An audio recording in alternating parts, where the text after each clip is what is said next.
عندنا النشرة هي حل السحر. Кешене сихрдән дәвалау ике төргә бүленә. Беренчесе халал рөхсәт ителгән юл.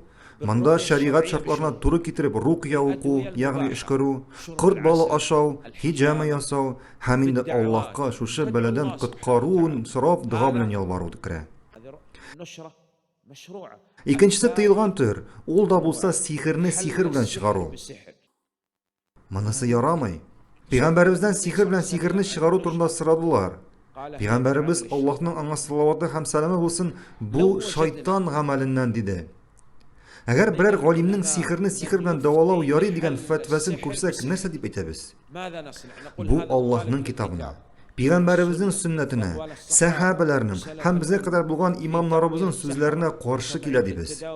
Шулай бу сихрның таралуына һәм Коръән белән дәвалануның кимүенә сәбәп дип әйтәбез. Синең сихрчы янына дәваланырга баруың сине күферлеккә илтә. Чөнки әгәр сихрчы һәм шулай сихрчы янына барган кеше шайтан әмер иткән нәрсәне эшләмәсәләр, ягъни шайтанга якынаймасалар гыйбадәт белән, сихрчы бер нәрсә дә эшли алмаячак. Я инде киресенчә, синдә бер сихр иде, ә сихрчы сиңа яңа сихр өстәде, я инде бөтенләй синдә сихр юк иде. Чөнки бүгенге көндә күп кеше шайтан васвасына бирелеп үзендә сихр бар дип уйлый. Мине сихрләгәннәр, күз тигән, авырыйм ди. Аллаһка тәвәккәл кылып үзеңә үзең Фатиха сүрәсен укы. Пәйгамбәребезне саллаллаһу алейхи ва саллям сихрләделәр. 6 ай дәвамында ширләде.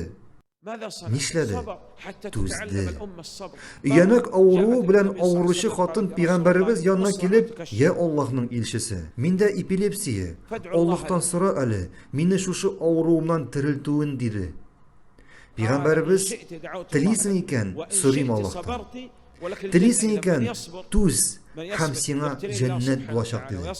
Шуңа күрә килгән авырлыкларга түзү җәннәт. Ә инде сихрчы янына бару Раббыбыз Аллаһка ширк кылу.